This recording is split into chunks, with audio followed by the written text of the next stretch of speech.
I'm Jimmy P, filmmaker and sexual astronaut. First up, guys, please check out our fourth feature film for free over on YouTube. Just search for Little Monster or click on the link in the show notes below. This episode, I am joined by a very special guest, one that we've been arranging to meet up for a while now, but we finally got him and myself in a virtual chat room at the same time. We've got Mr. Tom Lee Rutter of Carney Films. Tom, thank you so much for joining us, man.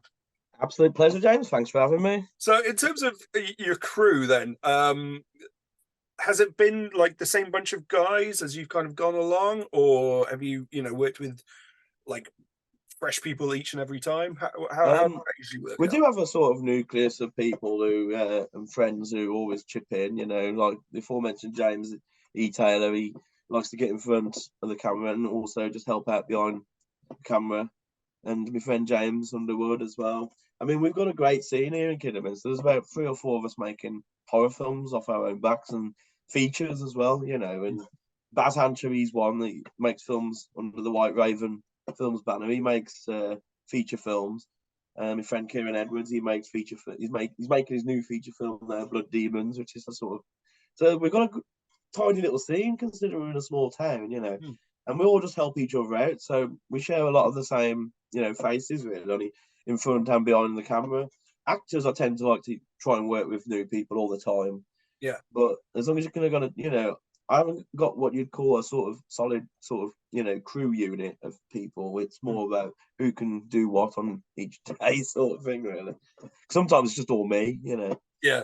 I think a lot of it is also getting people who are used to your way of working, isn't it? And especially in low budget indie stuff, there are a number of actors, perhaps more than crew, who it's a bit of a culture shock when they come on board and they work on stuff. I'm very conscious about, I've sort of, one of my next lessons really is learning how to maybe communicate more with DOPs and, sound people, maybe musicians even, just knowing how to kind of communicate what's in your head more so, because with film I can just say, what can you do this now? You got to do this. This is what's happening. That's what. Yeah. Okay. Brilliant. And then I'll go back and just do everything else, film it, and whatever. So I've just got to maybe just learn communication more. I mean, maybe I am doing okay at it, but I don't know. I need to think. Well, am I ready to give up this kind of compulsion to pick up the camera and run around with the camera? Can I give it to someone else and trust them with it, sort of thing? I've done it a couple of times and it's worked a treat. So maybe it's time. I think that's usually is that kind of urge to pick up a camera and just run around with it, Yeah, but if you're working with the same people again and again, you kind of build up like a visual shorthand, don't you? You can kind of go, for example, I was doing a short film as part of an anthology last year. And basically, rather than a shot list in the traditional sense, it was very much, this is the Robin Hood Prince of Thieves, arrow shot. This is this is this, this is this. And it was visual shorthands for each and every shot. And I love that. Yeah. We were able then just to communicate straight away. Okay, what is this? This is the Palmer shot. So we had the split focus lens going on, all of this. It's great, and I don't think it's an easy thing to do if you're working with a new bunch of people on every film. But it's a difficult one. So do you tend to be your own DP typically? Yeah, I wish I wasn't, because I'm not the most technical of people. I mean, there's some horrific stuff in pocket film which I had to kind of hide and gloss over a little. Right. Okay. But I mean, I've upgraded my gear now. I've finally brought myself into the present day and bought a new camera and stuff like that. But I do need to just get my head around it and make sure I can use it. But I do love the idea of working with a DOP. I need to kind of maybe throw myself into doing that more, because it's bringing another creative mind to the table as well, and trusting them and having like you said, a shorthand that you can just, communicate with and just make a good film with. I don't know. It's an odd one. And I think sometimes a film idea is born in your head and it's a completely different kettle of fish, isn't it? It's like you can picture a film being shot by someone else as long as you can use it to focus on other areas, maybe to learn something else. Yeah, I mean, I've interviewed a bunch of people and they've all done different things. I mean, obviously, our mutual friend Jonathan Zoran, he's his own DP. He's just like, well, I don't need to communicate it to somebody else. I can just pick up the camera and away we go. I wish I was as talented as him. Oh, don't we all? For me, I mean, what a dude. Yeah. But I mean, for me, it's about having trust in certain people and being okay. A lot more about cameras than I do. I'm much happier, getting stuck in, working with the actors and trying to tease out the performance that we need.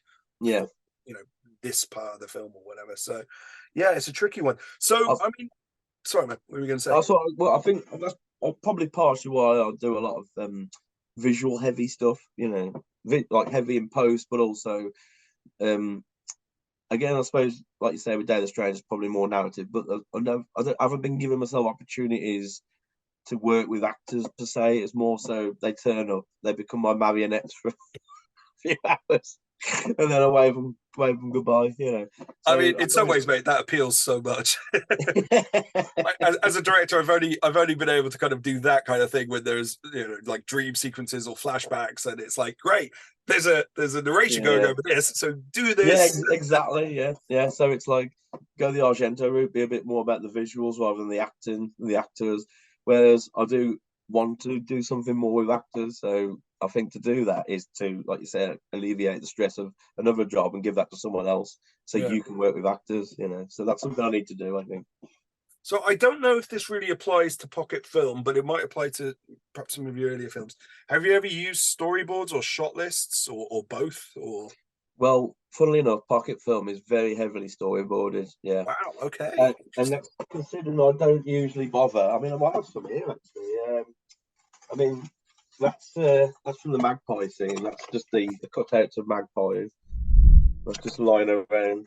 But yeah, I storyboarded pocket film fairly heavily, really. It's because obviously you've got a very limited time in your location, and you're working with people you've never met before on occasion as well.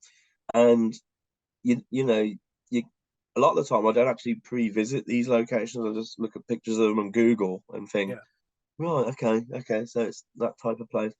So I'll just get it down into little squares to illustrate it, but then I'll never look at it again. So it's almost like you're just kind of writing it into your brain, really. Okay. So I'll do storyboard. I'll bring them with me, but I just then never really look at them. They just end up. Okay. Yeah, that's strange. Yeah. I suppose in a way.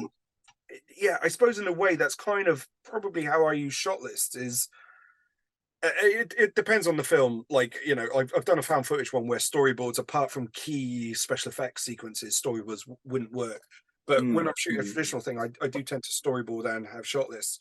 Yeah, and in that, I suppose I'm editing the film in advance. Yeah, exactly. That's what you do, isn't it? Yeah.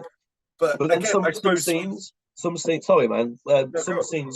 Some scenes were definitely mostly me just ticking off a shot list. I definitely do shot lists because obviously there's a scene with Danny as a vampire, and then the scene with Danny being pursued by a witchfinder. So they were shot on the same day in the same location, but we had 2 hours each scene essentially because they had a wake turning up at some point. So obviously it became a case of right, just consult that. Yep, done that, and it just become just a tick list then, doesn't it? Yeah. But again, I suppose if you're your own DP, then you're able to retain that. Whereas I use storyboards and shot lists to communicate to the other members of the crew. This is what I'm thinking. This is framing and stuff like that. I mean, very much when I'm working with Jim, who's my typical DP, it's very much I've got the idea of the shot composition, and then we'll discuss lighting and lens, focal length, all of that kind of stuff. And that's where we go into kind of more the DP realm. I'm fairly sure he'd love me to take a step back from shot composition, but just too much of a control freak. See, my problem was though, it was the fact that I was coming away from shoots and realizing, oh fuck, I didn't get that shot, or I didn't get that shot that I needed. And then that shot ends up being like a little blank little bit on your timeline for what ends up being like over a year or something. And you're thinking, if I just consulted a shot list, I could have got it there and then, So I think, that's the reason. On my first feature, it was actually funded like by an investor. Mm-hmm. And I was so terrified that I was going to fuck up and waste somebody else's money. Well, fair play to you, man. That's just over and above, you know, like one of the gauntlet that is. I shot listed everything to the nth degree, you know, ridiculous spreadsheets as well, because I didn't have the proper. Well, they like seeing that sort of planning, don't they? They like seeing sort of. They didn't see it. It was my own thing that I was absolutely terrified that somehow this guy was going to kneecap me because you know, we'd left the location, and I hadn't got all of the shots we needed, and yeah. As it ended up, we had far too many shots. Like literally, you know, it was that's all right though. But that's I think that was a confidence thing where it was like, right, every scene I've got to have close-ups of everybody, you know, even if it doesn't really matter or whatever. And inserts of every like action that's happening and all of this. And yeah, when we got to the edit, it was just like, we don't need that. We don't need any of this stuff. But it was there, wasn't it? It's better than not having it, I guess, you know. This is true. Although, you know, again, these were like 20-hour shooting days, and people were, I mean, myself included, were absolutely run rugged at the end. So, fair play. It is a relay, it really is. I mean, so many people love the idea of filmmaking until they actually make films, and then they're like, no, you're all right. Yeah. I mean, the first one, we had 11 days in a row out in the middle of West Wales, which was about 2-hour drive from where I lived. So we were staying somewhere, and yeah, by the end, man, I was just hallucinating. I hadn't been sleeping. You know, the catering was crap, and yeah, it was amazing that we got anything out of it in the end. But wow.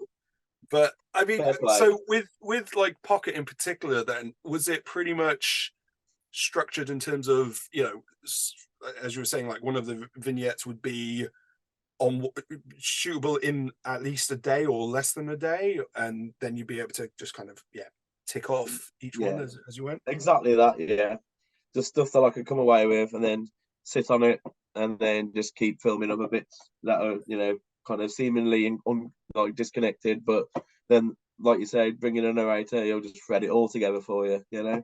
It's a brilliant way of shooting, mate. It's a brilliant and then you got, like, you know, different visual signifiers that will take you from one to the other. So again, when we finally shot the baby for the changeling scene, it had to open with a shot of the baby being covered with bubbles because the fairies had bubbles going everywhere. So that was, again, the one way to connect the scene, really, you know, and make it quite like pop a little, you know. Yeah, and yeah, as I said earlier, like the shoes on the table, it was the same tablecloth, and then you were then going on to the dead man in the body and all of that. It was fantastic.